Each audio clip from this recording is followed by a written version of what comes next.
Right, not anticipating being here for too long. Can you hear me loudly and clearly? Press 1 if you can hear me nice and loud. Hold on, let me adjust my seat. I'm made up for Josh Kelly, you know. Let's make sure this microphone's towards me. How's this microphone, guys? Is it okay? I'll tell you what, I am absolutely made up for Josh Kelly, you know, because the man was absolutely ridiculed for getting in the ring with a guy that really should have got in the ring with Conor Benn, to be honest. You know, that's the truth of it all. I mean, the truth of it all is that Josh Kelly was hung out to dry by you-know-who against you-know-who, in my opinion. You know, hung out to dry. You know, I've always said that Kelly is better than Conor Benn. I don't know how anybody could watch Josh Kelly and watch Conor Benn. I think these two are on the same level skills-wise. They're just not even in different leagues. They're not. What Conor Benn is Conor Benn is a much harder worker in the gym than Josh Kelly. Conor Benn takes the game seriously. Now, we all know Josh Kelly's had some supposed mental issues and stuff like that, but I think it's fair to say Josh Kelly ain't the most disciplined, right? So Conor Benn knocks Josh Kelly out of the park for fitness, strength, discipline, doing whatever it takes. Conor Benn's on a different level, but at the end of the day, when you look at those two skill versus skill, I've been saying it for the last 2 years. I honestly think Matchroom might have dropped the ball because I know Conor Benn's last name's Benn, right? But other than his last name being Benn, when you look at it and you think, well, who's the more skillful out of Kelly and Benn? I've always said it's Kelly. I just think he's on a different planet. And I feel a bit two-faced because when this fight was being talked about 6 months to a year ago, I actually direct messaged Troy Williamson, who doesn't like me for whatever reason. He can't stand me, but I direct messaged Troy Williamson and I said, I think you'll get rid of Kelly. I think he's too small. He can't hang with you. I don't think the fight will happen. So I do feel a bit two-faced because I did actually message Troy about 6 months ago. Well, they've been trying to make this fight for ages and I said, I don't think Josh Kelly can survive with you. He's too small. It's a ridiculous fight. But just in that last week and a half, just had a change of heart. I just think Josh Kelly's he's above this level, to be fair. Just think he's above this level and dropped a little message there from on Mark Tibbs's page. Mark Tibbs said he thought it was going to be an interesting fight, and I'm just trying to find a tweet here. I fancied Josh Kelly. I fancied Josh Kelly big time in this fight over this last week. I don't know what changed actually. Just thought, look, at the end of the day, Kelly is a level above, and the reason why I'm making this video is just to say, look, and it's not aimed towards any of you guys, yeah, but can't write people off, innit, after a loss. That's the point I'm trying to make, innit? Like, you can't write people off after a loss. And that's what happened with Josh Kelly, didn't he? In my opinion, right? The guy had something like 2 fights in 2 fucking years and then jumped in with Avanesian, who just sets a ferocious pace. Like, at the end of the day, it's the old adage, isn't it? Styles make fights. And Avanesian is a completely different prospect. You know, for me, he's a bit quicker. Another thing about Avanesian is he's two-handed as well, David Avanesian. His work rate is just unbelievable. Like, David Avanesian has one of the best work rates in all of boxing. I mean, literally, he dines out on his work rate. Like, Avanesian's work rate is unbelievable. If you ever see him on the bag, training on the bag, and how many punches he can pull off in a minute, and if you ever see videos of David Avanesian training, it's just it's ridiculous. How much stamina he has, and it's ridiculous the pace he can set. Very, very few fighters in world boxing can set the kind of pace that David Avanesian can set. I mean, one time on Twitter, I even had a quick chat about it with one of Avanesian's sparring partners. I can't remember who it was. It was one of Avanesian's sparring partners, and I just said, What's the work rate like? What's the work rate like in sparring? And he just said, mate, he said his work rate is just unbelievable. But Avanesian's two-handed as well. Avanesian can punch with either hand. He's two-handed, and he's just got a very, very bad style matchup for Josh Kelly. We spoke tonight about when you're pressuring fighters, how second phase is really important. So when you're in the ring with somebody like Josh Kelly, yeah, who's the faster fighter, who's the more skillful fighter and has the faster feet, you can't rely on that first phase of attack, because if you miss that first phase of attack and don't set yourself up for the second phase, you're just going to get UD'd. You're just going to get UD'd. You've got to be able to set yourself up for that second phase. And this is something that we've been talking about since the Canelo fight. You see how Canelo got into this pattern of plodding down and walking down fighters and throwing big singles. And then when he met someone in Dimitri Bivol, who started slipping, sliding and making him fall short with those big singles, he was never in position to land the second phase of attack. And as a result, he'd throw a big right hand or a big left hook. He'd miss, hit fresh air, or fall short, and he'd be completely off balance. There was no second phase there. And I think you saw some of that tonight with Troy Williamson. There was just no second phase of attack there from Troy Williamson. It's an easier said than done. I'm not saying, you know, I could teach him how to do it, but there was just no second phase of attack there tonight against Josh Kelly, you know. You've got to get the second phase. David Avenesian is exceptional at getting off the second and third phase of attack. He's exceptional. He can punch with either hand as well. So when David Avenesian will do something, like he'll miss the right hand, maybe he'll miss the right hand and square up. It doesn't matter for David Avenesian because he can fight out of either stance. His left hand is just as powerful as his right hand type deal. So you get fighters like Terence Crawford to fight like that as well. Sometimes, you know, they throw that lead hand. If they miss, their back throat comes through, they square up. They're not in trouble because they can fight out of either stance. And how many times have we seen fighters like, let's have a look. Borat says, you was brown nosing Troy Williamson a couple of months ago. Now Josh Kelly's them. Not at all. Not at all. I don't even know why you would listen to this show. If you don't like it, I just don't know why you just wouldn't go fuck off and go listen to something else instead of wasting your time at 20 past 11 on the night. I honestly thought in the beginning that Troy Williamson's too big, too strong, and that's what I said. I said to Troy, I think too big, too strong. He won't take the fight. But just in this last week, just starting to think that, you know, the moral of the story is you can't write guys off. And to be honest, I've been backing Josh Kelly for a long time, not just this fight. I've been saying for a while, he is better than Conor Benn. And that's why I'm making this video. You know, you can't keep writing guys off just because he took a loss. And you know what? I'm happy for him because he had a lot of demons. He's a very talented guy. He had a lot of demons. He was literally thrown in against the Wolves, in my opinion. Avenesian was the fight that Conor Benn should have taken. Would you at least agree with me on that, chat? Press 7 if you would agree with me on that.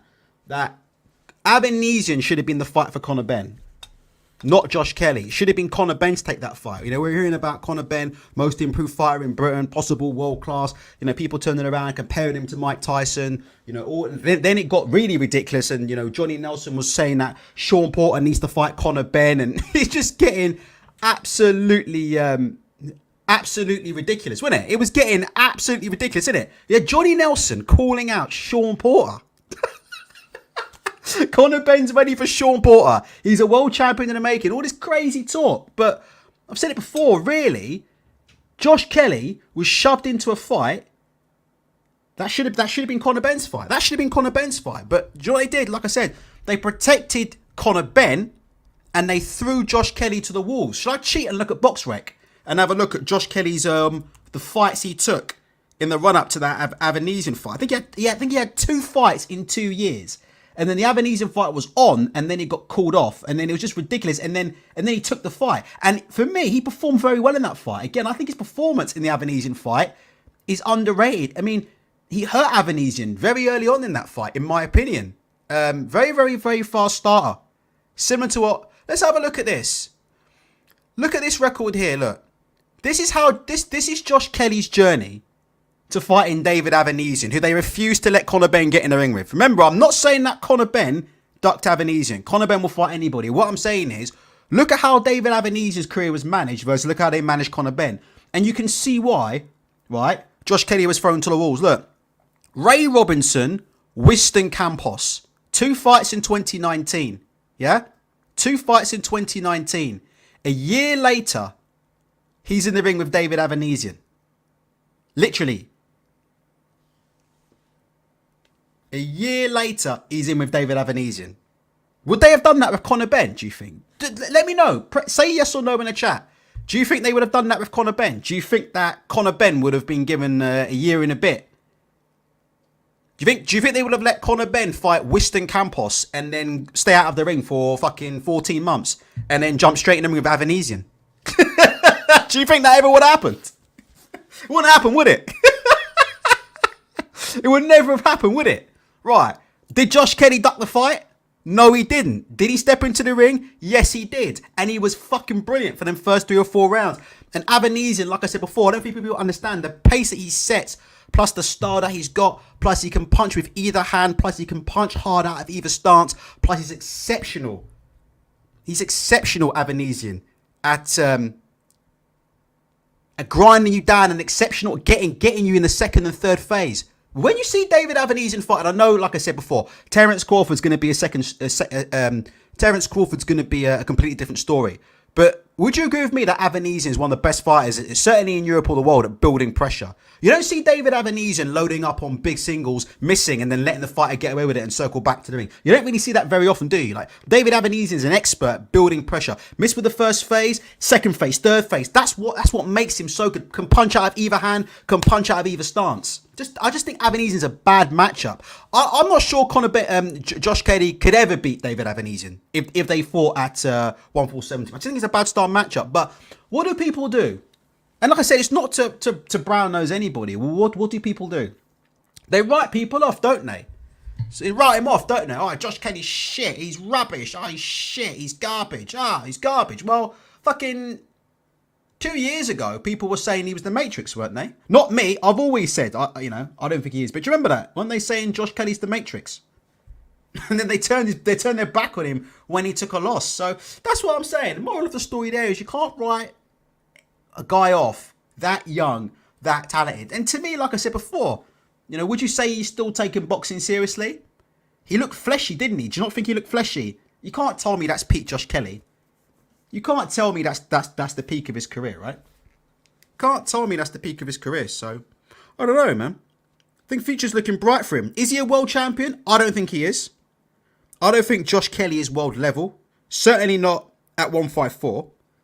Think he's too small. Still think he's too small.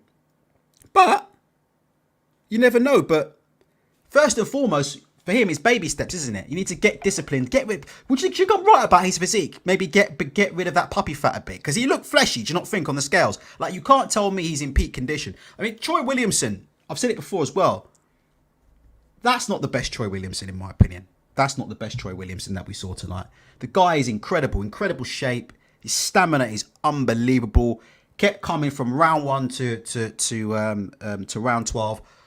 Like I said, I just think it was that second phase. And I think, like I said, the commentators had it right, I think, tonight. Normally, the commentary on these UK shows is atrocious. But I just think George Groves and Barry Jones did a very good job in the commentary. I think that, unfortunately for Williamson tonight, he wasn't able to change the rhythm up enough. And I think Kelly knew what was coming every time. I think Kelly knew every time it was going to be the jab, right hand over the top, jab, chopping right hand over the top.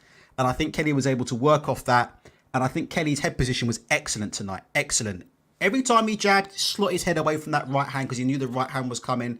He did a good job smothering, clinching and holding up close. But I think his head position was very, very good. And he'd sort of, bait Williamson, bring his head over that front foot, hands down, invite him to come in, jab from the hip, jab, nail the jab. And then as soon as he nailed the jab, he made sure to slot his head just away from that right hand because he knew Williamson was looking for that right hand over the top all night. But I do think there's things that Williamson could do to definitely have better results in a rematch. Let's go through some of your comments. So what do you think about that? I'm happy for the guy. Don't know. Does that make me an arse licker? I don't know, because I'm happy that somebody who was written off, ridiculed, and went through depression. And you know what? Honestly, Troy Williamson is just one of the best opponents for him because the non-stop pressure. I just think for Kelly that could be the rebirth of Kelly's career, because to have a guy that strong, and that powerful on you, it builds mental. It's not just a physical fatigue. It's mental fatigue as well. That's what people don't understand. It's the mental fatigue. It's the mental fatigue of having the guy hunting you down, and he's not really budging. And he's hunting you down. It's hard, man. It's hard. A lot of guys break mentally before they break physically. I do every time I'm in the ring. When I come up against pressure, I break mentally first. You break mentally first. You're like, fuck, I can't get rid of this guy. I can't put a dent in this guy. I can't. And then. You know what happens when you stop being relaxed? When you stop being relaxed, when your breathing changes and things like that, then your shoulders start to go, and then your legs go, and then you go. Do you know what I mean? But that, I think I'm just glad. We love a redemption story on this channel. So, what do you guys think? Give me your comments. Do you think my comments are unfair there to Troy Williamson? Do you think I'm a sellout? Do you think because Do you think because I had him on the show and interviewed him that I should be upset that Josh Kelly won the fight tonight? What do you guys think? Am I being unfair? Like I said before, I messaged him direct 6 months ago. I didn't think Josh Kelly had a chance. Told him, Josh Kelly ain't going to get in the ring with you. It's too small. Boy, was I wrong. Boy, was I wrong. It was what it was. Let's move on. If anybody has a look, Bump of K says Josh Kelly doesn't have the power at 154 or the stamina at 147 for the top level. Very good. I actually agree with that, Bump of K. I don't think he's big enough. I don't think he's big enough and strong enough at 154. And he can't do 147. He just can't do it, can he? He can't. He claims he can't do it. You know, how many times have we seen Josh Kelly the day of the fight, him and Adam Booth are trying to change the fucking change the agreed weight? You guys have heard about that before, haven't you? Where Kelly's supposed to have a fight and then he's not going to make weight, so he's not going to make the weight, so they're trying next minute, him and Adam Booth are trying to increase the weight limit on the day of the fight. It's all kinds of shenanigans that have gone on. All kinds.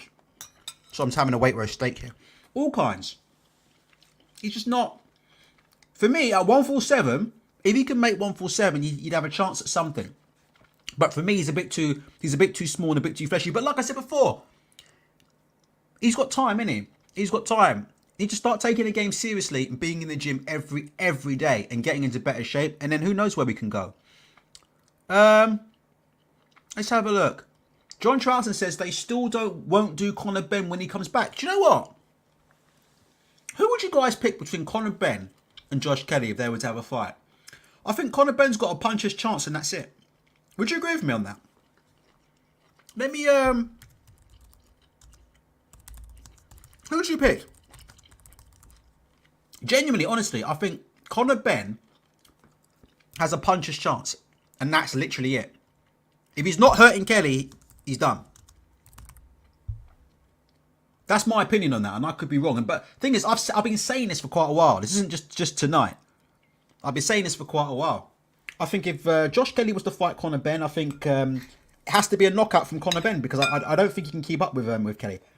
I think Kelly will potshot him all. I've been saying this to be fair, I have been saying this for years. I've been saying that Josh Kelly is better than Conor Benn. Even when he got beat by DAZN, even as the people writing him off, I've said he's better than Conor Benn. He was better than Conor Benn. Way better than Conor Benn. We'll have to see. We'll have to see. LD Phoenix says, Kelly schools Benn, Herm will keep him away from Kelly. And the funny thing is, Josh Kelly's a really marketable guy though, isn't he? Like, he's an extremely good looking guy. Obviously, he's lost his looks. And that's what stress does to you. He hasn't lost it completely, but he's lost his looks a bit, hasn't he? Because that's what stress does. He's got fleshy, he's lost his looks a little bit. But Josh Kelly's a very, very marketable guy because he's exciting to watch to a degree. He throws exciting combinations. He can talk a little bit. He's a decent looking guy. You saw the hype about him all over the internet with the Josh Kelly is the Matrix video, which had like 5 to 10 million views on YouTube. And people were saying, like, you got to remember, people were saying, I never said this, right? But people were saying a couple of years ago that Kelly was the fucking future of boxing. True or false, right? And there was people like me that were coming on saying, people need to calm down. But I definitely think he's good enough to beat Conor Benn. And they can make that fight. They can make that fight. That's a great fight to make. Do you know what? Do you think that's a good fight to make for Conor Benn's comeback? Why not make that fight? Is Conor Benn going to be able to make 147 straight away? Straight away. Coming off a 6-month ban or whatever he's got. Is he going to be able to make 147 straight away? If he's not, fight with Josh Kelly. Fight with Josh Kelly. And then go on to fight Chris Eubank Jr. on DAZN pay-per-view. Why can't they do that? They did. There were people at the time saying that Kelly would beat Errol Spence Jr., which is just horrific. Errol Spence would put Josh Kelly in the body bag. Forget that. Jordan says, I still think Benn would beat Kelly.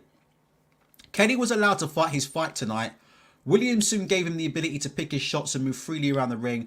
I don't think Benn will do the same. That's a fair point. I think how you do a fighter like Josh Kelly, I think what Conor Benn's undoing will be is Conor Benn loads up and telegraphs a lot.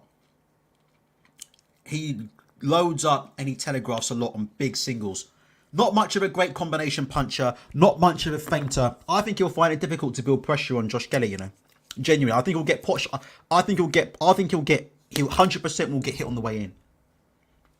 I can 100% see Josh Kelly getting hit on the way in against Conor Benn getting hit on the way in against Josh Kelly. That's my opinion on that, and that's not because Conor Benn had drug test issues. It's just in general. Speaking of Conor Benn, can we just talk about something quickly? Little bit of news on the Conor Benn versus Chris Eubank saga, and then we've got a little bit of news for you on the Zolane Tete drug test scandal thingy. Because people are saying, Ultra, well, why are you not giving Frank Warren the same energy as Eddie Hearn? So we'll give you the latest update on the Zolane Tete thing. Derek Chisora is going to shock the world tomorrow and beat Tyson Fury. So if you want my prediction for that, that's my prediction. I'm going for Derek Chisora tomorrow to shock the world. I'm going for Derek Chisora to beat Tyson Fury. And then I'm going for Derek Chisora versus Anthony Joshua for the WBC title on DAZN pay-per-view. That's my prediction for that show. That's my prediction. Speaking of Derek Chisora, why is it that Derek Chisora says this and doesn't get any criticism? And in the past, when I've said similar things about DAZN, people have said it's because I'm biased. Do you know what? What do you think about this? Press 1 if you can hear this. This is Derek Chisora's comments about boxing on DAZN and the difference between boxing on DAZN and boxing on BT. You know, he won. You know, we know why he won, because they want to get the AJ fight going on. This is what happens when you fight on Eddie Hearn shows. What's that then? Yeah, if you fight on DAZN, this is what happens. You fight on Sky and BT, and then you get a good crowd. I'm gonna kill DAZN, bro. I'm gonna slay DAZN. Yeah? Yeah. Okay. DAZN is done because I don't fight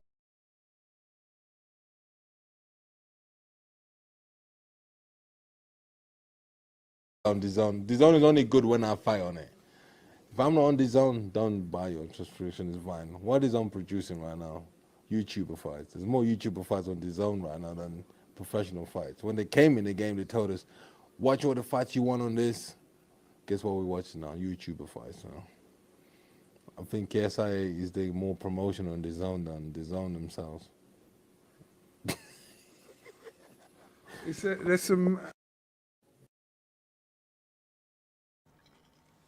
some very, very interesting comments there this week from Derek Chisora on DAZN. What do you guys think about that? Derek Chisora is saying, DAZN is crap when I'm not on it. Don't bother watching it. Don't get a subscription. They came in claiming that they were going to try and change the game, and all they're doing is showing YouTube boxing. DAZN's done. It's funny, isn't it?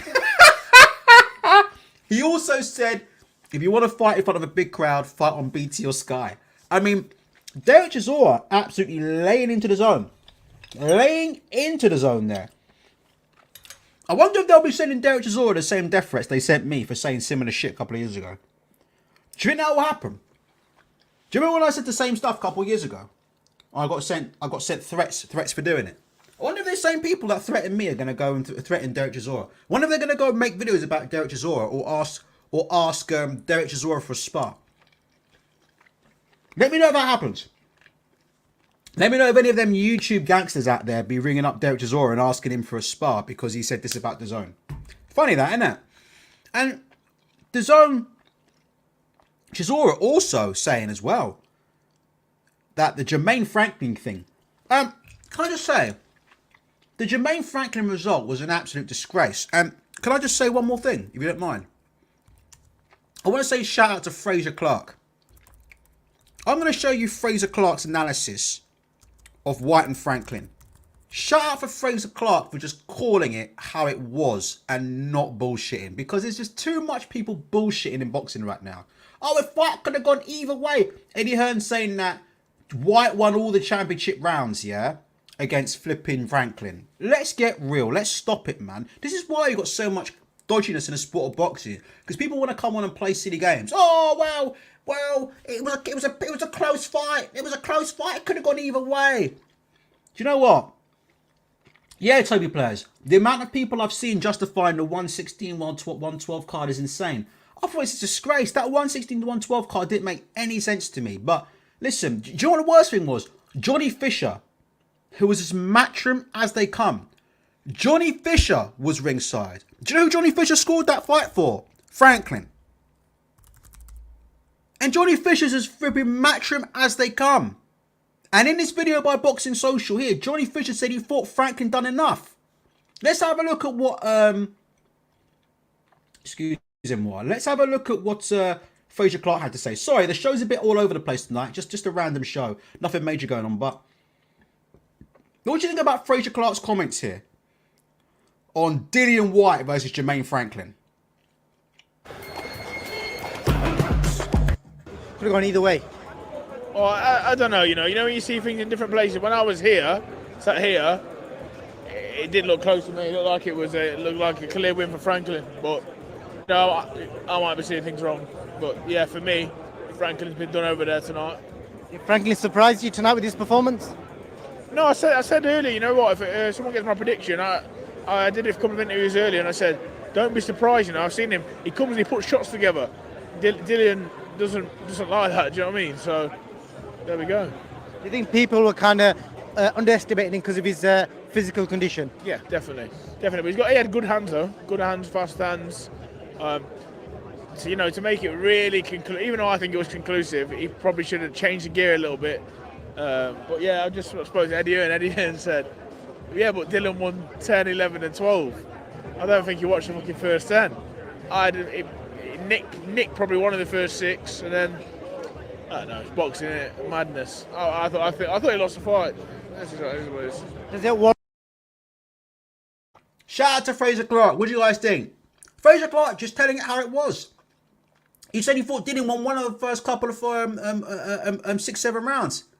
Thought Franklin won most of the early rounds. All this nonsense about championship rounds. Fraser Clark was at the fucking. You can see Fraser Clark's at the fucking fight. You can see the entrance behind him. Fraser Clark's at the fight, and he just called it how he saw it. He thought Franklin won that clearly. So British boxing's a fucking joke. Do you know what I mean?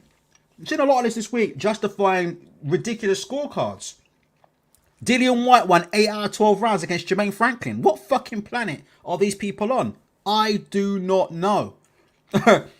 When you start throwing numbers like 115 or 112 at Johnny Fisher, he thinks you're taking his order. Oh my gosh, here we go. Jesus Christ.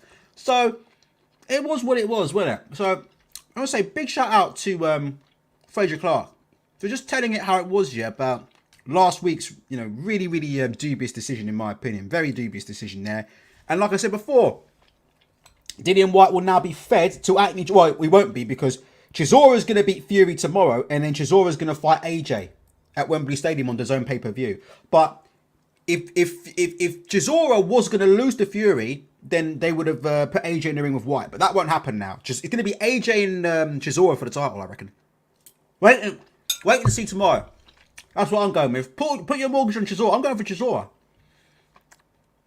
Chisora, and then it's going to be Chisora and AJ. Right, let's move on to something else that I want to talk about. Jesus Christ, what else do I want to talk about? I want to talk about something else.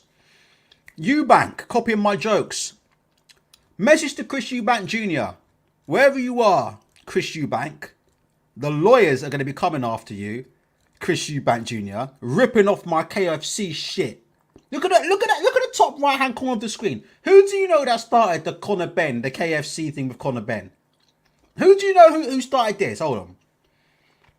Let me get up on the screen. Who do you know who started this? Conor Fried Chicken. Who do you know who started about that Conor Fried Chicken? Let me see if I've got the thing. It's top right hand corner of the screen, but let me see if I've still got it. Conor Fried Chicken. Next minute, Chris Eubank Jr. turning up at press conferences now. I can't find it. I can't find the actual gift. But look at the top right hand side of the screen. Let me get up Chris Eubank. This guy. Obviously listens to my show, he does, doesn't he? He's been hearing all my jokes about Conor Benn, calling Conor Benn KFC. And now all of a sudden, as soon as he sees my jokes, he starts rocking up to press conferences with his KFC jacket. Look at this, though. Talking about he's been supplied unlimited KFC. Next minute, you know Chris Eubank Jr., I'm serious. Chris Eubank Jr., if you don't stop nicking my jokes, I'm going to send you a cease and desist order. Cease and desist. Next minute, no joke, yeah? Chris Eubank Jr. will be walking out to the ring with this as his fucking theme tune.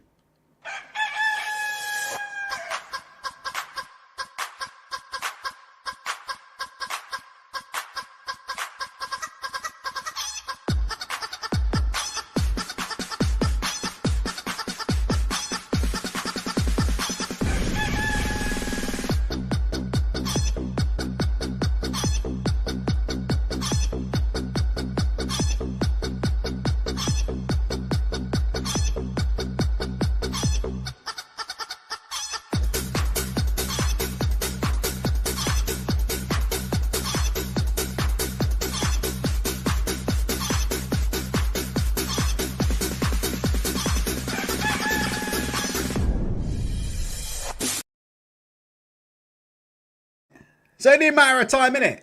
Chris Eubank. It's my final request. Stop stealing my damn jokes, man. I'll copyright them all. Lawyers will be in touch with you. You're going to be coming out to the chicken. You're going to be coming out to that Conor Benn, the Colonel, innit? I guarantee you, he'll start calling Conor Benn the Colonel as well, like I do. KFC. Conor Fried Chicken. Calling Conor the Colonel. Let's, speaking of Conor. More bad news coming out, yeah, about this Conor Benn, Chris Eubank situation. I haven't come prepared, but it's emerged now that Chris Eubank Jr. was never told about the original adverse finding that Conor Benn had. Here you go. Found it. Chris Eubank Jr. has revealed that he was not told about Conor Benn's first positive drugs test. And he was only made aware the second time. And this is Chris Eubank Jr. on a quote. I wouldn't have accepted the fight in August if I'd have known he failed a test before. By the time I did find out, it was too late. This one flew under the radar. Where have you heard this before? Is that the first time you've ever heard this happen before? Somebody had a positive drug test and then they didn't know about it. Meanwhile, certain individuals are still trying to make certain fights when one opponent doesn't know that his opponent's already tested positive. Fuck me. This is dangerous, dangerous stuff, you know. You see promoters who do this kind of thing, yeah? No joke, yeah? You see promoters who are sanctioning these kind of fights. I honestly think there's a case for taking their license away, you know? What do you think about that? And if Frank Warren had ever done the same thing, I'll be saying the same thing. I mean, I think promoters who do this, there needs to be sanctions, man. How is that right? Chris Eubank Jr. signed for a fight. They were boiling him down to 157 pounds. I think he was only allowed to weigh like 160 on fight night or something. All the meanwhile, he had no idea that his opponent had a fucking positive drug test. They never even fucking told him. They never even told him until the opponent failed a second test. It took two tests it took two adverse findings in 2 months for them to tell Chris Eubank Jr. what the fuck was going on. They was really going to let you... I've got to be careful what I say here, but it looks to me, in my opinion, it looks like they was really going to let a 157-pound Chris Eubank Jr. get in that ring not knowing what the fuck was going on. I think that is absolutely outrageous, that is. That is by far the worst story in boxing that I've seen this week. That is absolutely shocking. And I don't know what to say there. There's things I want to say, but I'm not sure I can say them on air. But whatever you think about me, if you haven't got the picture now, you'll never get it. I mean, that is shocking. That is absolutely shocking. I mean, that is shocking behaviour. And really and truly, like, I think promoters need to be held accountable because lives are on the line here, man. And just the more details come out about this whole Eubank and Benn thing, just the worse it gets. We're still waiting, by the way. I spoke to Rob Tebbett today. quickly on Twitter. Let me see if I can get you the tweet from Rob, because I spoke to Rob quickly on Twitter today. Checked in with Rob T-Bert. You know how Eddie Hearn gave Kugan Cassius that 45-minute special, innit? There's no sign of Rob Tebbert getting the same treatment. Does anybody know why that is? Why Eddie Hearn can't, Rob Tebbert can't seem to get hold of Eddie Hearn on this Conor Benn situation? I spoke to Rob. He says he hasn't been able to catch up with him. Just trying to find it now. It's funny, innit? Because Eddie told Rob, innit? He told Rob that the scientists were looking into it, and that when Rob saw the levels, and that when Rob saw all the information provided by the scientists, he would know that there was no doubt, yeah, that this was a, like, you know, contamination, or there was no doubt that there was some kind of big misunderstanding, innit? That's what he told Rob, innit? He said when you see the scientists, when you see the reports from the scientists and you see the levels, you're going to look at this like in a completely different light. And he also said to Rob Tebbert, he said the B sample will be tested by a specialist. So I asked Rob today, have you heard anything about that, Rob? Have he's only got back to you, yeah, on these specialists, innit? This specialist who's going to test the B sample, is he got back to you on that? And he got back to me, he said he hasn't heard from him yet, so we'll have to wait and see. But I think they have done the B sample now, because apparently the WBC is saying that the WBC have indicated that I think a B sample's been tested and blah blah blah. So I think the WBC are ready to ban him or do whatever, or not ban him or do whatever. But there's going to be a ruling on the WBC side very soon. But I just thought that was kind of funny, innit? It was what it was. Let's do some questions before we piss off. All right. What's your opinion on Fury charging pay-per-view to fight Chisora? I don't think Fury's charging pay-per-view. I think it's BT Sports and Queensbury. I think it's a fucking joke, to be honest. But I think Chisora's going to shock the world and win tomorrow anyway. And it's going to be a case of cherry-picking gone wrong. But you may have noticed that I haven't really done any coverage of Fury versus Chisora. The only coverage I've done of Fury versus Chisora is putting up a big picture of his shit on the what's it called? On the poster, on the fight poster. Those of you know, I photoshopped a big turd onto the fight poster, because that's what you know. That's what it is, really. You know, Frank Warren saying that Chisora should have retired. Well, next minute he's in the ring with Tyson Fury. The whole thing stinks. But like I said before, I think Chisora is probably going to get it done. And we're going to end up seeing Anthony Joshua versus Chisora for the WBC title. That's my prediction anyway. I'm going for, this is what I'm expecting. Chisora's going to beat Fury. And then people are going to say that Tyson Fury threw the fight deliberately to avoid Alexander Usyk. And then Chisora's going to go and fight AJ for the belts. And then AJ will become champion again. And then maybe we'll get AJ versus Usyk 3. We get AJ versus Usyk 3. And we'll do that fight in Watford. That's where we'll do that. Watford Stadium. AJ versus Usyk 3. And Vladimir Putin will probably be one of the judges. Because that's about the only way AJ is going to beat Usyk anytime soon, right? So that's what I'm going for. That's if you're asking me for my prediction, that's what I'm predicting. That's what I'm predicting. He says, man like Ryan says, I bet 10k Fury wins. I tell you what, I'll bet you 10k right now, man like Ryan. No problem. Hold on. Let me get my 10k out. I'll bet you 10k. It's not a problem. Ryan, you ready? Here you go. I'm betting you this 10k right here. Yeah? Man like Ryan 1990, I'll bet you 10k right now. You can see it's my 10k on the screen right now. I'll bet you 10k that Chisora beats Fury tomorrow. Yeah? Chisora versus AJ, man. That's what we're getting, innit? Told you before. You don't think we've seen the last of you lot think we've seen the last of AJ and Cousin Bengo, but we haven't, mate. AJ, Chisora's gonna shock the world. Then he's gonna get fed to AJ in an all 2-5 management or an all 258 management card special. And then AJ, then you're gonna see AJ's gonna be the WBC champion. Then you're gonna see AJ versus Usyk 3. Watford Springs. Is that place still around? Is it Watford Springs? What's that place called though? Is it called Watford Springs though? What's that place in Watford? What's that special? Yeah, Watford Springs. But then we've got the fucking pool and the leisure centre and shit. Yeah. Is it this one here? Nah. What's that place in Watford though? Where they got all the swimming pools and all the shit. It's like one of the best swimming pools in London though. Watford Springs, mate. That's where it will be.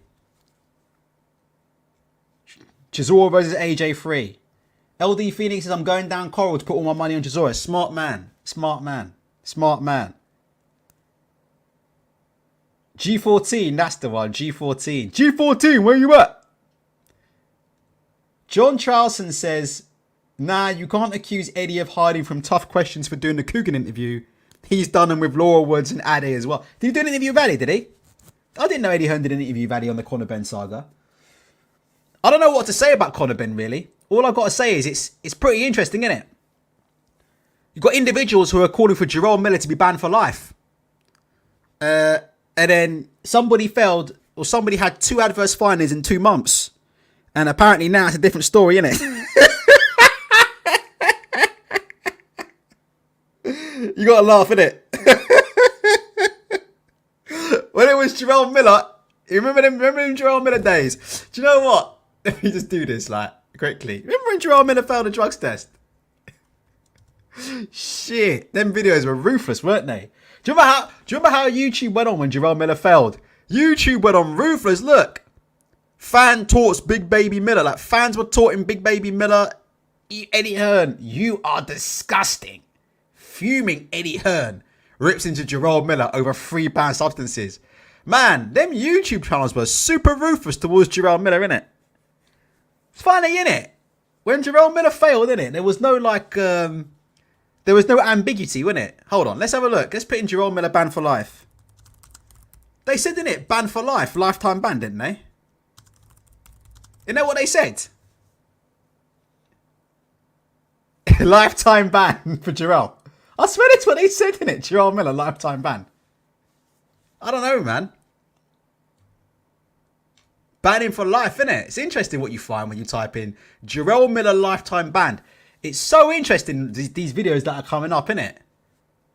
It's funny, innit? Did I ever ask for Jerome Miller to get a lifetime ban? I'm not sure I ever did that. I'm not sure. But it's funny, innit, now? When Conor Benn, let's put in Conor Benn lifetime ban. Different, innit? I can't see nothing about Conor Benn lifetime ban. Just look at this, look. Hold on.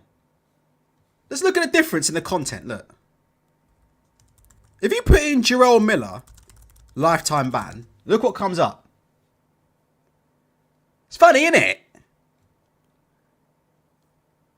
Look at the content, innit, on Jerome Miller when you put in lifetime ban. Right, let's put in Conor Benn lifetime ban. The man had 2 adverse findings in 2 months. The content's super different, isn't it? Content is super different. Isn't it? It's super different, isn't it? I'm not seeing the same type of videos, isn't it? I don't know what to say about that, though. Each to their own, aren't they? Each to their own, innit? We're all different, aren't we? We're all different. We've all got our own opinions. What do you guys think? Do you guys think I'm wrong about that? Or do you think I'm right? Do you guys think that there's a bit of the energy towards Conor Benn is versus the energy towards Jerome Miller has been different? I mean, to me, like I said before, is Conor Benn a walk-in pharmacy like Jerome Miller? No, he's not. But they've both had multiple adverse findings. Am I not right?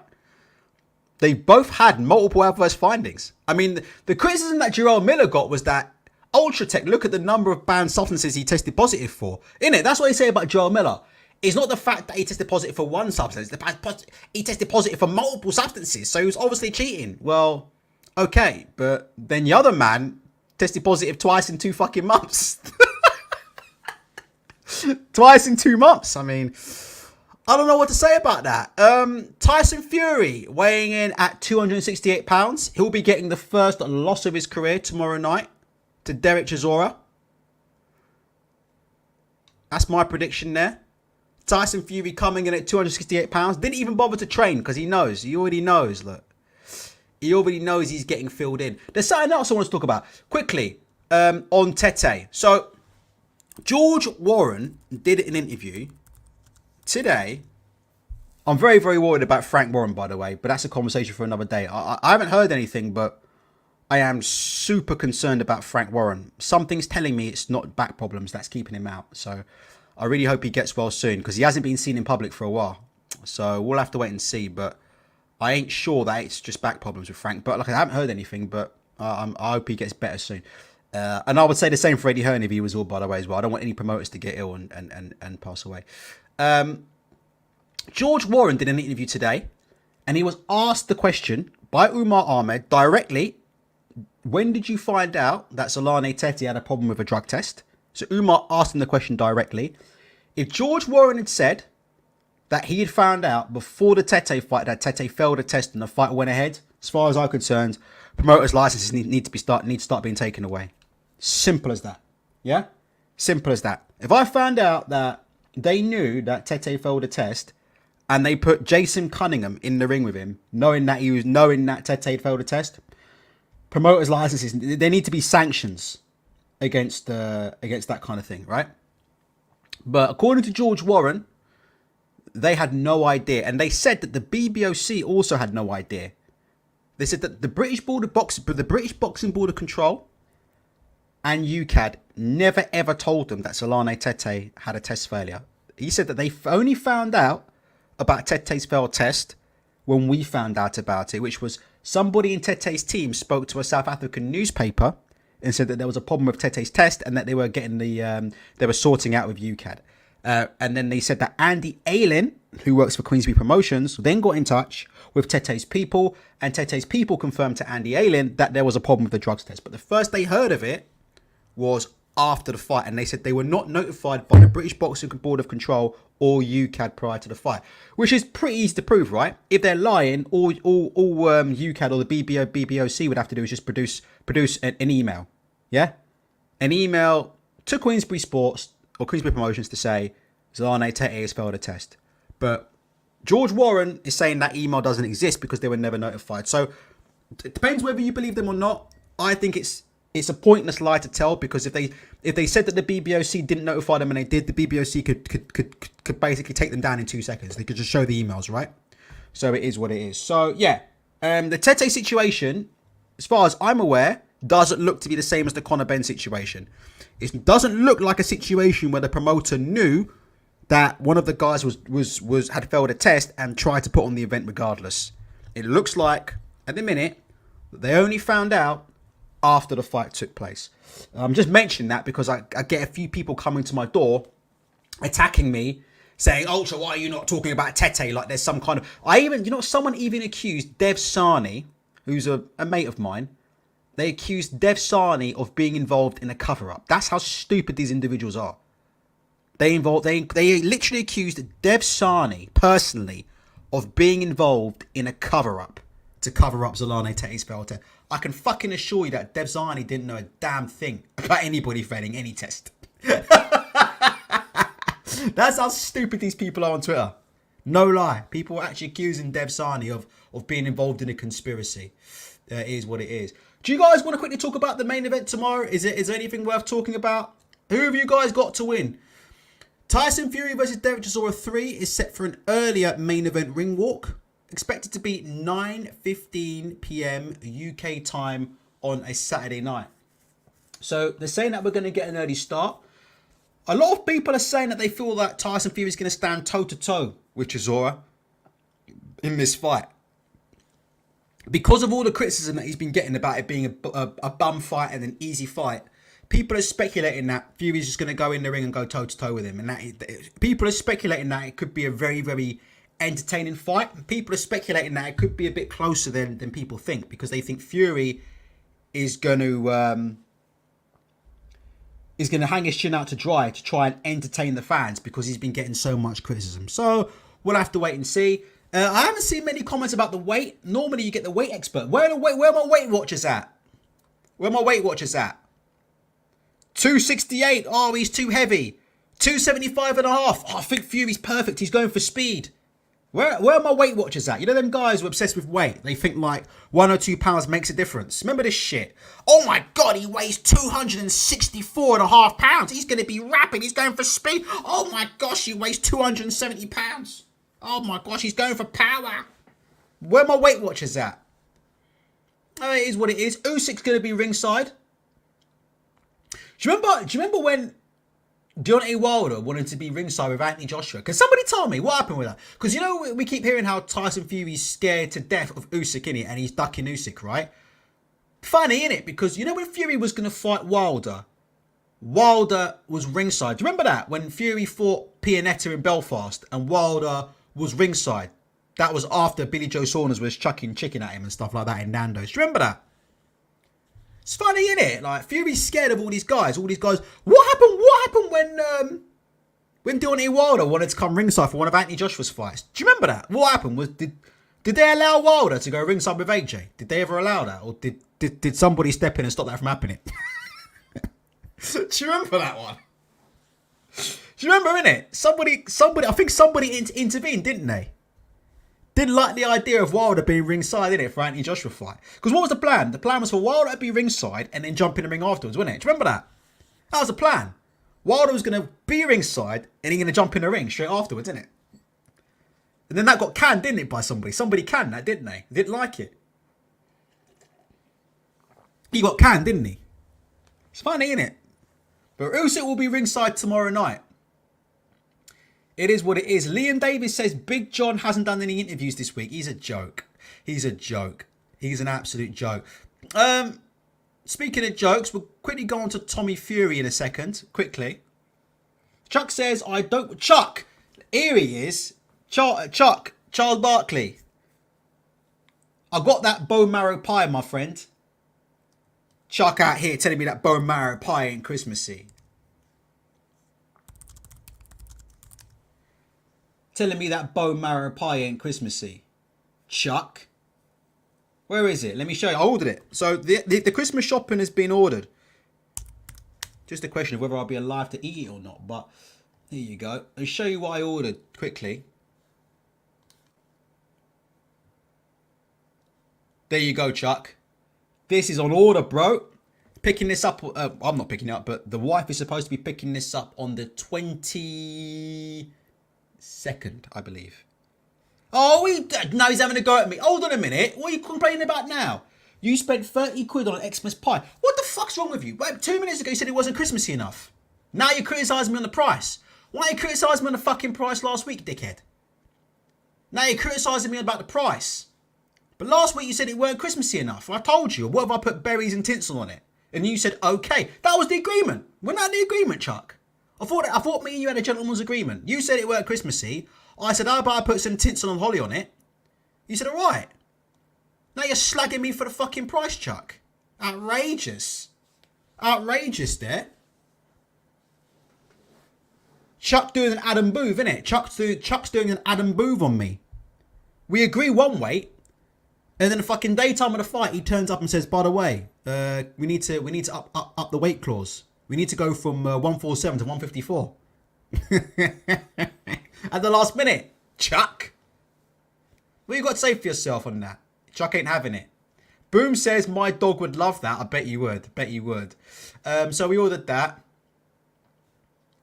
I'm a supporter, Ultra. We had an agreement and we also discussed that it's a family decision. Did we? Oh, well. Don't know about that, Chuck. Do you know what? To be honest, Chuck, it ain't going to look like this on Christmas Day, you know. I'll tell you one thing. This is quite interesting. Quickly. Do you know Lidl do the same pie? I didn't know this, you know. Lidl do the same pie. This was a couple of years ago. Nice to meet you. Lidl is selling a copycat beef and bone marrow pie for £5 cheaper than the M&S one. But can you tell the difference? With all due respect, I'm willing to bet my left arse cheek I can taste the difference between M&S and Lidl. I'm not saying the Lidl one's terrible, but I can taste the difference.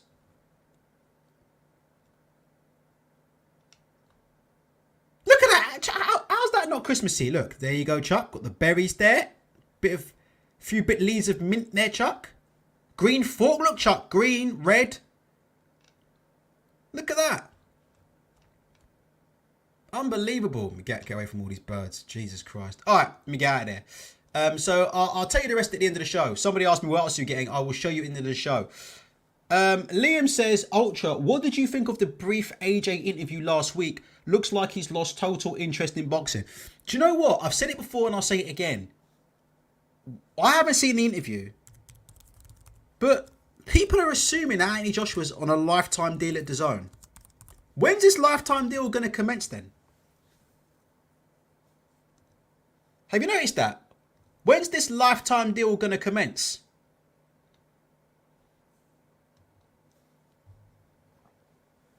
When's this lifetime deal going to commence? Because when was... Let's put it another way, right?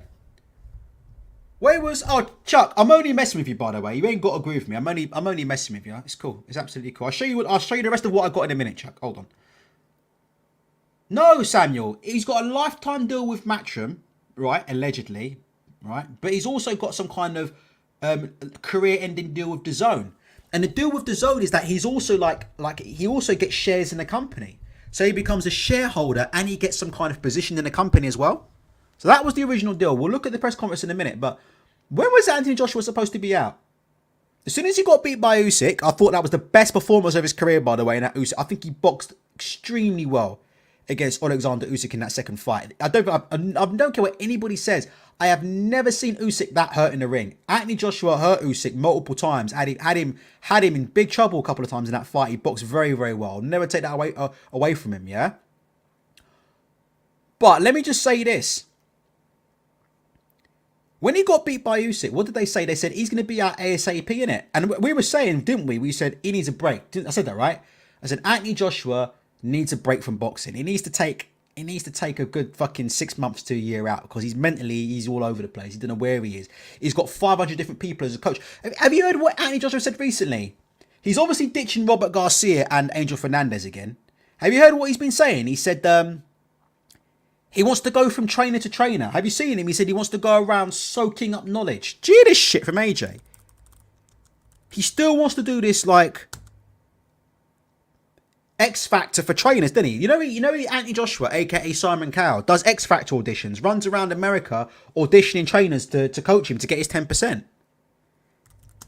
He says he wants to soak up as much knowledge as he can. Mate, listen.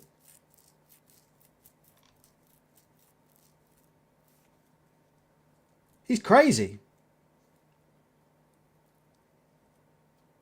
He's fucking crazy. So I'm just looking at something here. Anthony Joshua opens up about mental health struggles after defeats. I agree he should take time out of the ring. He should take time out of the ring. But the way he's going about his business is bizarre. Let me ask you a question. Guys in the chat, yeah? Who do you think who's got the worst career advice right now? I think we know the answer, but I'm just double checking. Who do you think gets the worst career advice? Who do you think's had the most mismanagement in their career? Anthony Joshua or Dillian White? For me, it's Dillian White by far. But the more you think about it with AJ, innit? There's just been a bit of mismanagement there. Do you not think? Don't think it's quite on a Dillian White level. But if you just said years ago, who's been the most mismanaged fighter? Anthony Joshua or Dillian White? You would say by far, it's not even a discussion, right? But these days, you look at AJ, right? This is a guy who, how many trainers has he had? And how many trainers does he have? We went through it before. He's literally got 5 or 6 different trainers in camp at any one time. He's got his old coach from Finchley. What's the one? Mickey Elliott knows him. Sean Murphy, who he's now with, isn't he? AJ. He was straight after he got beat by Usyk, he was spending more time with Sean Murphy. And there was talk about them two going out to America and looking for trainers and doing some sparring out in America, which ironically is exactly what Mickey Elliott was suggesting. But he's with Sean Murphy, he's with Angel Fernandez, he's with Robert Garcia. He had James Ali Bashir come in and help him out for a bit, right at the beginning of working with Usyk, didn't he? So you had James Ali Bashir, Sean Murphy, Joby Clayton was in the... I mean, how many people did he have? Do you not understand? Clayton, Joby Clayton. We've seen Clifton Mitchell in there. We know he had Ali Bashir in there. We've seen Robert Garcia in there. We've seen Angel Fernandez in there. We've seen Peter Sims in there. We've seen Tony Sims in there. Who else? There's more. There's more.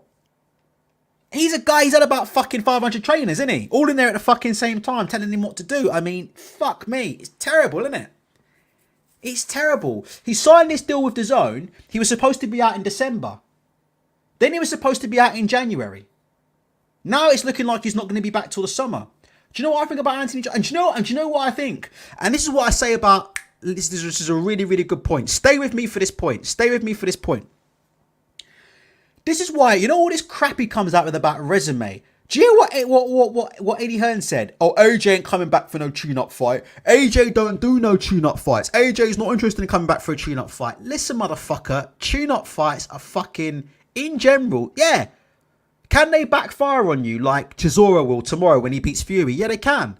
But tune-up fights as a whole are good for a fighter. I had someone the other day say, oh, ban all tune-up fights. Outlaw tune-up fights. I mean, get tune-up fights out of boxing. No, tune-up fights are good for fighters. Sometimes you need time. After a defeat, you need time to work things out. Tune-up fights are great for boxers and great. Do you honestly think Tyson Fury would have beaten Deontay Wilder if he had not taken the tune? And Tyson Fury went in the first time too early anyway. But do you think Tyson Fury would have got up off the floor if he had not had them Mickey Mouse tune-up fights that Frank Warren gave him before he got in with Wilder? He would never have got up in that 12th round. He'd have never got up in that 12th round. If Tyson Fury didn't have them tune-up fights against fucking Schwartz and Otto Warlin, and went through what he went through with Otto Warlin in that grueling 12 fight thing with the massive cut, do you think he would have gone and done the job on Wilder the second time? Some fighters need tune-up fights. And all this stuff, I think Anthony Joshua needs a tune-up fight. What do you guys think about that? Press 1 if you agree and press 2 if you disagree. I think Anthony Joshua absolutely needs... How can somebody with the training setup that he has not need a tune-up fight? To at least assess the trainer, assess how the camp went, and assess how it goes when you're not in a super high pressure situation. Do you not think? What would be the point? He's hiring all these fucking different trainers. He's got 2 trainers in there training them at the same fucking time. They're both in the corner talking at the fucking same time. They're both running camp at the same time. And he's running around with this setup, with a completely untested setup in the biggest fight of his life. Makes more sense to do it in a tune-up fight, see how it works, go through what worked during camp, go through what didn't work during camp, do some cleanup, and then fight Usyk. That's what makes more sense. But because him and Eddie Hearn and all these people, they're so obsessed with resume. This is where all this resume crap backfires on you. Because they're so obsessed with resume. Well, AJ don't take no tune-ups. Well, this is part of the reason why he's getting into trouble. Because he shouldn't have fought Usyk. He shouldn't have fought Usyk in a rematch anyway. Do you guys think, do you agree with me on that? Shouldn't have fought Usyk in a rematch anyway, should he? Should have swerved that one, shouldn't he? He should have signed the step aside money. He should have signed the step aside. Should he not? Do you not think? Do you not think that was a mistake? Do you not think he should have just taken a step aside and not fought Usyk after the first beating he took in that first fight in London, where Usyk nearly stopped him in that final round? He was off. He's out on his feet in that final round. That fight had gone on another 15 or 20 seconds. That fight would have got stopped. Tune-up fight would have been great for him. Was involved in a close fight. Look at Fury. Was involved in a close... Well, he beat Wilder, but he was involved in a close fight with Wilder. Nearly got knocked out in the last round. Got a draw. Didn't jump straight back into the rematch. Took some tune-ups. Got himself right. And what did Fury do? Changed trainer as well. I don't know. Maybe I'm unfair with that, but the Joshua situation's a bit bizarre. We'll see. I'll believe he's getting in the ring when I see him walk into the ropes. I'm not convinced all is well, with Anthony Joshua. I think there's people out there who want him to fight. I think it suits certain promoters, and I think it suits certain apps to have him fight, because he's the biggest draw by far, isn't he? That they've got. They need him to fight. So I'd imagine that his phone will be ringing right now. They'll be trying to get him opponents all over the place. But I feel for him, but can he get himself up for a tune-up fight? That's the question. Can Anthony Joshua get himself up for a tune-up fight? Can he? Could he get himself up for a tune-up fight? He could get himself up for a Fury fight, no question. But could he get himself up for a tune-up fight? Or would he? I don't know. I don't know. What do you guys think, man? I think there's something. Maybe I'm reading too much into it, but I don't believe Anthony Joshua's going to finish with DAZN. If you're being honest, I don't believe he's going to finish his career fighting on DAZN, and I could be wrong with that. I'll believe that when I see it. Remember that? Remember when they had Canelo on a 10-fight deal with DAZN? And then Canelo sued them after how many fights? 2 or 3 fights, and he was fucking suing people. And then he got out of it, didn't he? And he became a free agent. And then he had some fights with Al Heyman. So, we'll see. They say it's lifetime, but is it really? We'll see. We'll see. LD Phoenix says, White has been managed the best, to be honest. He's limited as a boxer and has some manager to make millions. Listen, maybe you've got a point there. Maybe White is better managed than I thought, because at the end of the day, for his ability, is Dillian White really a pay-per-view fighter? Now, he ended up making... He made more millions than he threw punches, didn't he? If you gave Dillian White £1 million for every punch he landed against Tyson Fury when they fought, like in April, he'd have got less than his contracted purse, wouldn't he? Am I right or wrong? You'd have given Dillian White £1 million for every punch he landed on Tyson Fury back in April the 23rd, right? Frank Warren would have ended up giving him a 5% cut, because he would have ended up giving Dillian £1 million, wouldn't he? Instead of 6. I'm just being honest. So maybe Dillian White is well managed. Maybe he is well managed. Let's have a look. John Charleston says 3 losses resulting in 3 trainers being immediately sacked suggests a man that can't accept any blame upon himself. I don't think he's going to... If you talk about Anthony Joshua, I think his coaching setup is bizarre. And I don't think Robert Garcia's and Anthony Joshua are going to be working again. And I asked Mickey Hellier, I said, in all your time in boxing, as a fighter, a manager, and as a promoter, have you ever fucking heard of a situation when you've got 2 fucking coaches running camp at the same time? Crazy stuff. I don't know.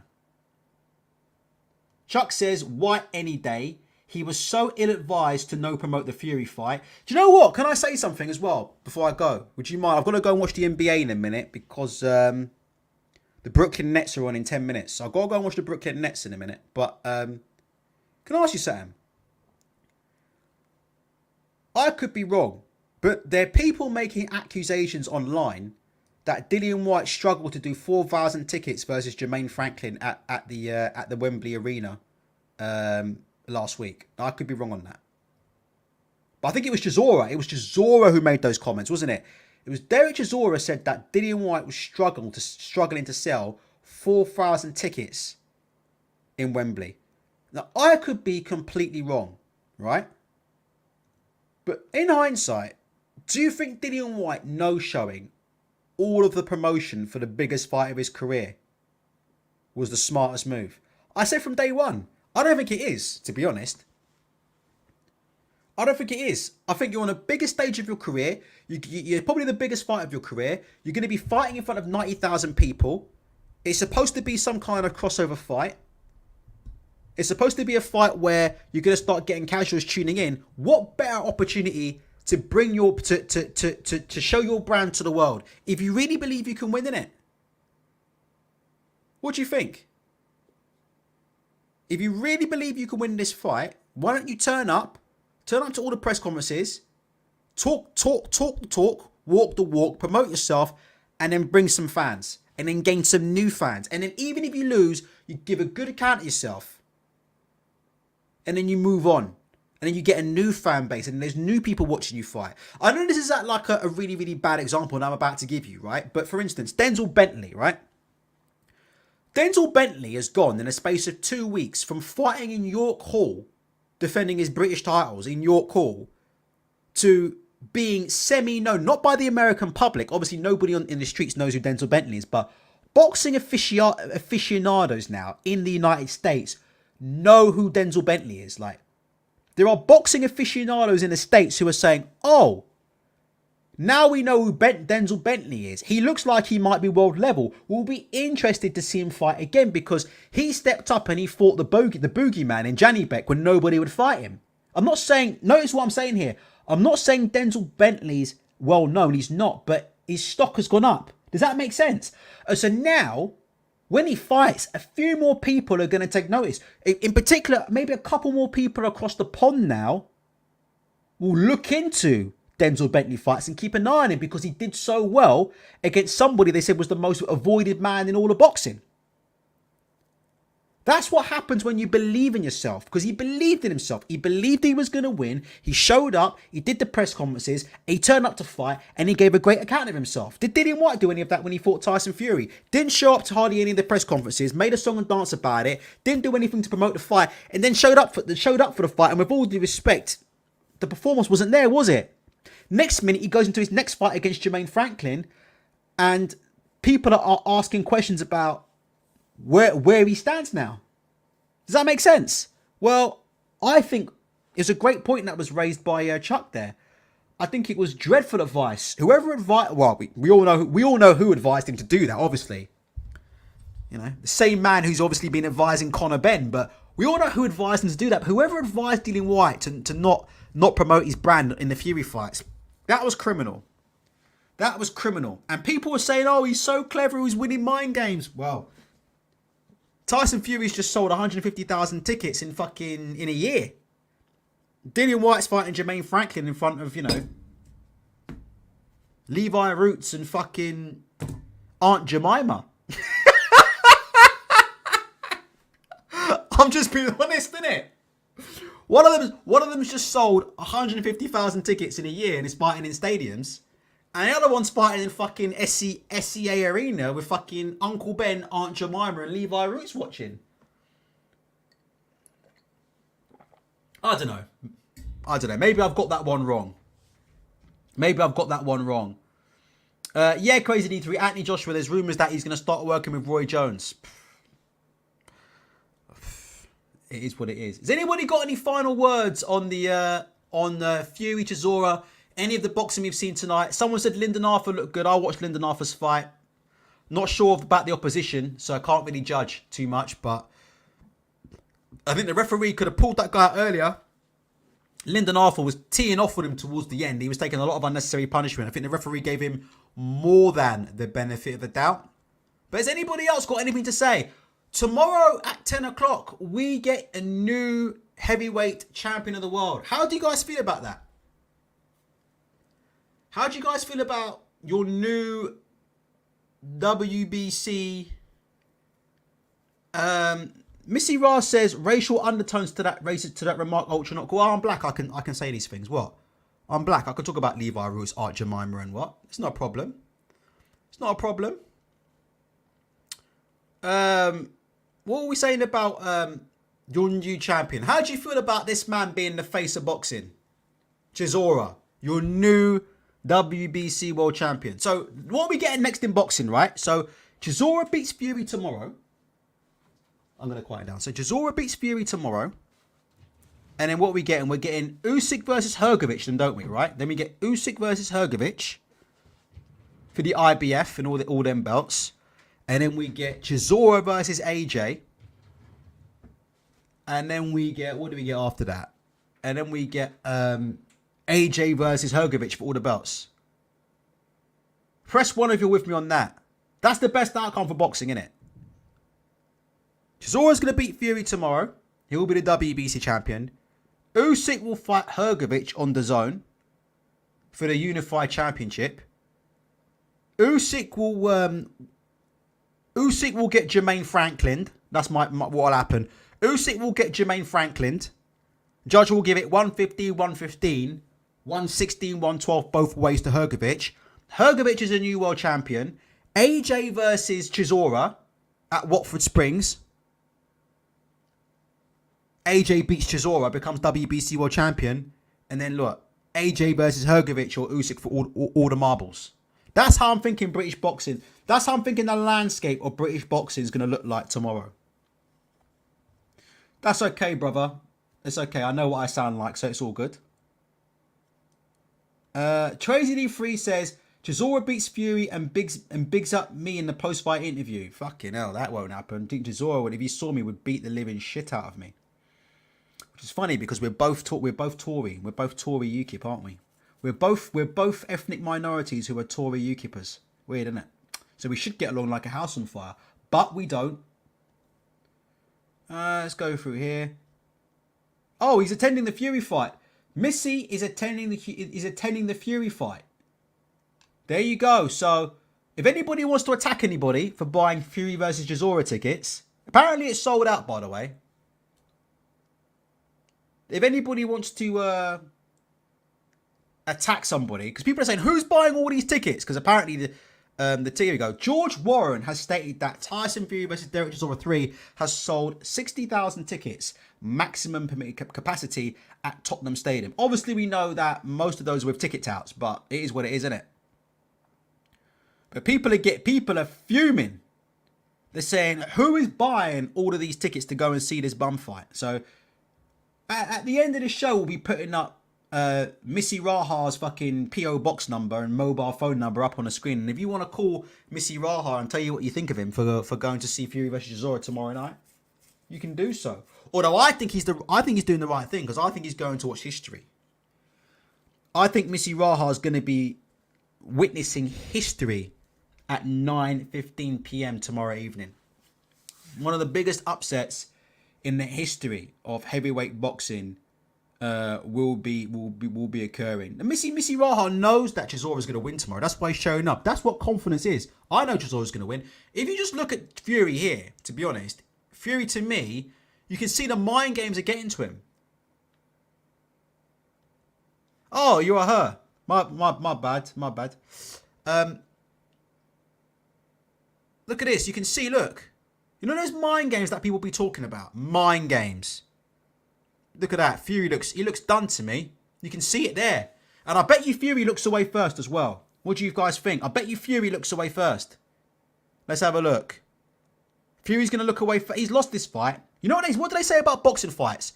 You lose it at the weigh-in, don't you? That's when you lose the fight. You lose the fight at the weigh-in. Isn't that what all these YouTube boxing experts be telling you and stuff, innit? It's all in the eyes, innit? The eyes never lie, innit? Isn't that right? There you go. You see Fury looked away first there. He's cooked. He's cooked. Chisora knows he's going to get this job done tomorrow. Chisora knows he's getting this job done tomorrow. And like I said before, that's why Fury's ducking all these fighters, isn't it? That's why he's ducking all these fighters. But he's going to be getting his comeuppance tomorrow. Yo King says that suit is shocking. Yeah, well, maybe Fury will blame the suit like Wilder. Maybe Fury's got his excuses ready. He'll be coming out tomorrow after Chisora flattens him. He can be blaming that suit. That's the problem with Fury. Fury's going to be blaming that suit he's got on. He can be saying the suit too heavy. Taking a leaf out of Wilder's book. It's all written in the stars. Written in the fucking stars. Written in the stars, man. Written in the stars. Daniel says, why is nobody talking about Chocolito Estrada? Because we're casuals. Because we're casuals, that's why. I'm a casual. I'm not a proper fan of boxing. I don't really know anything about boxing. Missy says, I would explain. I am glad Dell is getting his cash out fight. He has entertained us for many years. Well, like I said before, he will entertain you tomorrow. There'll be a new king in town. All right. Let me just see. I'll finish off with Christmas dinner and then we'll call it a night. If you'd like to go now, you can go. But if you'd like to see what I've ordered for Christmas Day, I have Chuck crawling up my ass with a fucking microscope. Chuck, where are you?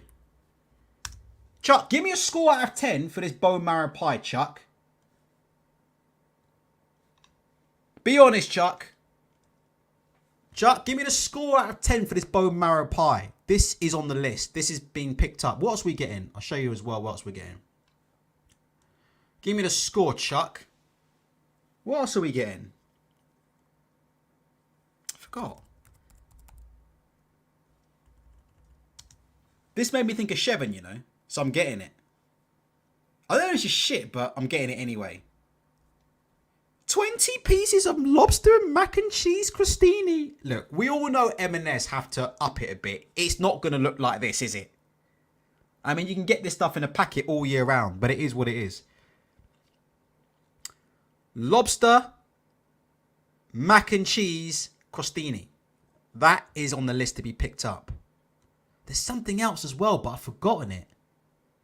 Can you give me a sec? I'm just going to ask Mrs. Ultra. Just give me 1 second. Mrs. Ultra. Mrs. Ultra.